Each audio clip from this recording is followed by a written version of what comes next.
स्वामी जी, सबसे पहले आपसे सवाल, नागा साधुओं को हम देख रहे हैं, नागा साधुओं की चर्चा पर यहाँ पर हुई है। नागा साधु दौड़ते हुए जाते हैं, सबसे पहला स्नान उन्हीं का होता है। नागा साधुओं के बारे में बताइए, उनका जो स्नान होता है वो पहला स्नान ही क्यों, और उनके स्नान से, अमृत स्नान से शुरुआत होती है, फिर तमाम जो अखाड़े हैं उन अखाड़ों के संत नहाते हैं, स्नान करते हैं, फिर तमाम जो श्रद्धालु हैं वो डुबकी लगाते हैं। नागा संन्यास की बड़ी परम अवस्था है। और ये जो नागा है ये देह भाव को त्याग कर ब्रह्म भाव में, शिव भाव में रहते हैं। और आप देखेंगे कि केवल कुंभ में ही इनका दर्शन होता है। तो हमारा जो समाज है वो आदि अनादि काल से संतों को सबसे आगे अग्रगण्य लेकर चलता है जी। तो कुंभ के अवसर पर पुरानी हमारी परंपरा है कि हमारे राजा महाराजा और इन संतों को आगे करके चलते थे। एक समय तो ये था जब राजा महाराजा थे तो संत जब स्नान करने जाते थे, नागा जाते थे, तो राजा महाराजा अपने हाथ से झाड़ू लगाया करते थे उस मार्ग पर और दंडवत प्रणाम किया करते थे, क्योंकि नागा 12 वर्ष तप करता है, तपस्या करता है और ऐसी सघन तपस्या करता है कि जहां दूर दूर तक आबादी ना हो, बड़े ही एक तरह से इंटीरियर, बड़े पर्वतों में, कहीं जंगलों में, ऐसी गुफाओं में ये लोग रहते हैं। तो इनका पूरे 12 वर्ष की जो इनकी तपस्या का तेज है, तो कहीं ना कहीं जिसको हम अमृत स्नान कर रहे हैं उसमें अमृत की तो चर्चा है ही है, लेकिन जब नागा उस गंगा में स्नान करता है तो उसके 12 वर्ष की जो उसके जीवन की तपस्या है वो उस जल के साथ समाहित हो जाती है जी। और उसी जल का प्रसाद फिर बाकी भक्त स्नान करके प्राप्त करते हैं। तो नागा ये सन्यास की एक बड़ी जटिल और बड़ी परम अवस्था है।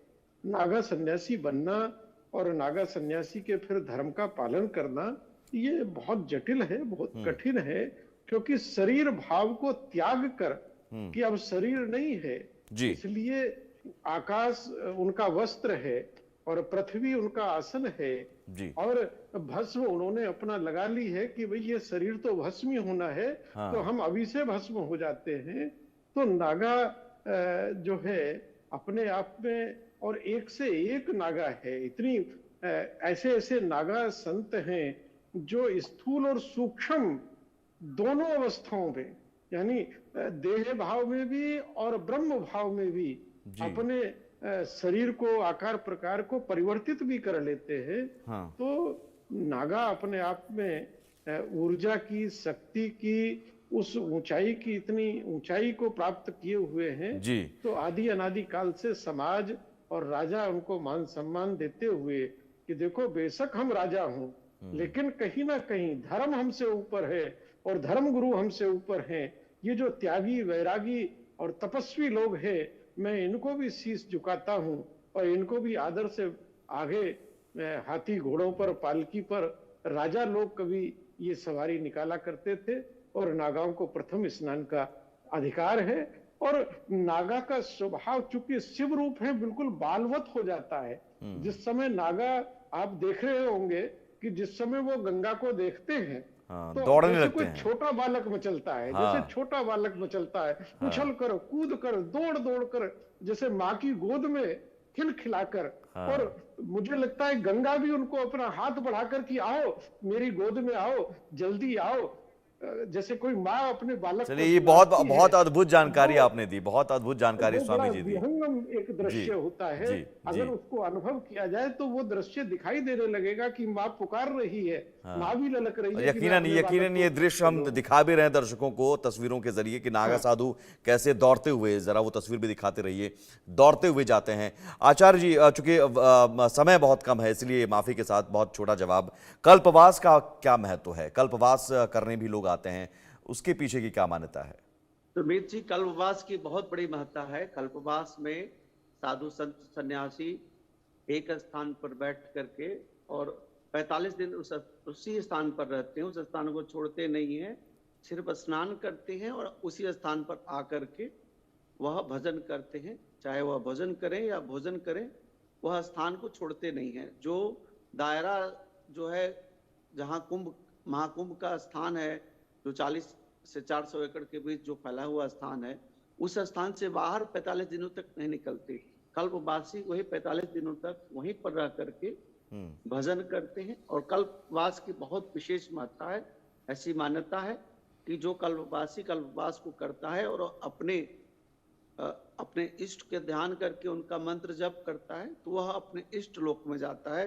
जैसे कोई विष्णु भगवान का उपासक है तो उनकी उपासना करने वाला विष्णु लोक जाता है, जो शिव भगवान की उपासना करते हैं वो शिव लोक जाते हैं।